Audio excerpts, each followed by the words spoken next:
करनी प्रखंड के महंत मनियारी में। यहाँ के मुखिया प्रत्याशी हैं जी, बताएं अपना नाम से। मेरा नाम अवधेश कुमार साहनी हुआ, ग्राम पंचायत महंत मनियारी।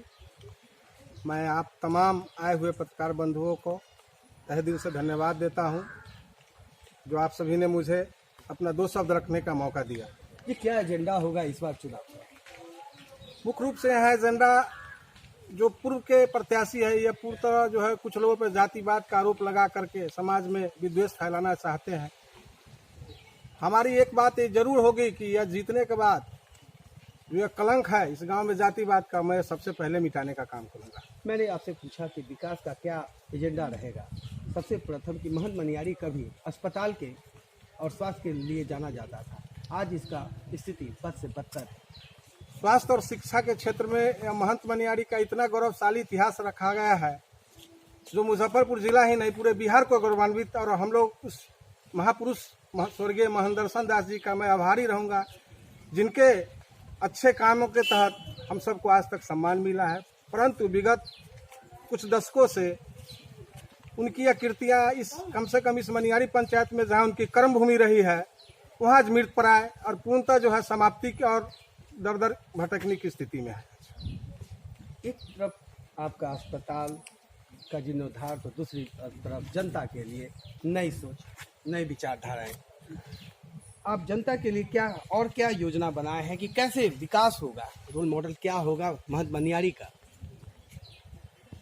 चूँकि यह पंचायत अभी तक जो है पूर्णतः भ्रष्टाचार से ही लिप्त रहा है। चूँकि यहाँ के मुखिया अभी तक 5 साल में एक बार भी आम जनता के यहाँ कभी किसी भी रूप में दर्शन नहीं देते हैं। या सबसे पहला मेरा यह होगा कि आम जनता को यहाँ विश्वास जगाना कि मुखिया मालिक नहीं होता है, मुखिया एक सेवक होता है, जिसका यह दायित्व बनता है कि जनता के हर सुख दुख में उसके साथ भागी रहे। इस बार कोरोना काल में रोजगार बहुत बड़ा एजेंडा रहा है। वैसे में आप मुखिया प्रत्याशी के रूप में उभर के आ रहे हैं, तो कैसे इन सब क्षेत्रों में आप विकास करेंगे? चूँकि महंत मनियारी पंचायत शहर से मात्र 10 किलोमीटर की दूरी पे है, इसलिए यहाँ संसाधन की कोई कमी नहीं है। सारी सुविधा शहर से बहुत नज़दीक है। इसलिए हम भविष्य में चाहेंगे कि यहाँ कुटीर उद्योग एवं महिलाओं से जुड़ी हुई अन्य रोजगार बढ़ा करके यहाँ की बेरोजगारी दूर करें।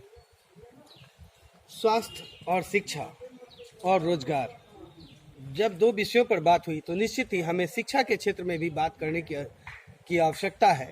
उन मुश्किल हालातों में आप कैसे शिक्षा के स्तर को ऊपर उठाएंगे? शिक्षा तो मुख्य रूप से हमारा एजेंडा में ही होगा कि यहाँ जो गौरवशाली इतिहास और मई इतिहास रहा है मनियारी का, उसको हम फिर से उस गौरव को शिक्षा के रूप में यहाँ हम स्थापित करने के लिए अपना विशेष योगदान हम देंगे। जहाँ तक बात करें, इस आपने बात कहा महंत मनियारी के स्वर्णिम इतिहास के, उसके कुछ पलों को बताइए कि किस प्रकार से कभी ये स्वर्णिम युगों में गिना जाता था और यहाँ की स्वास्थ्य व्यवस्था इतने महत्वपूर्ण थी कि जगह जगह लोग आते थे। उनके कुछ, क्योंकि यहाँ पहले ही जिला स्तर से भी बेहतरीन स्वास्थ्य की सुविधा रही है।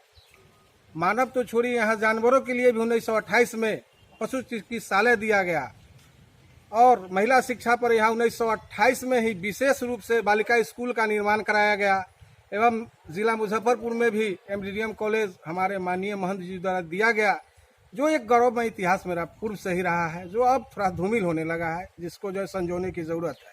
उस गौरव इतिहास को लाने के लिए आप क्या करेंगे? मैं पूर्ण रूप से उन सभी शिक्षा के स्कूलों एवं जो भी संसाधन है, उसके लिए मैं अपने स्तर से, अगर जनता मुझे मौका देती है तो मैं निश्चित रूप से प्रयास करूंगा कि इन सभी सुविधाओं को फिर से बहाल करूं। जाते जाते आप जनता को क्या संदेश देना चाहेंगे? मैं मुख्य रूप से यह कहना चाहता हूं कि मैं हारा या जीता, उससे समाज पे बहुत फर्क नहीं पड़ता है।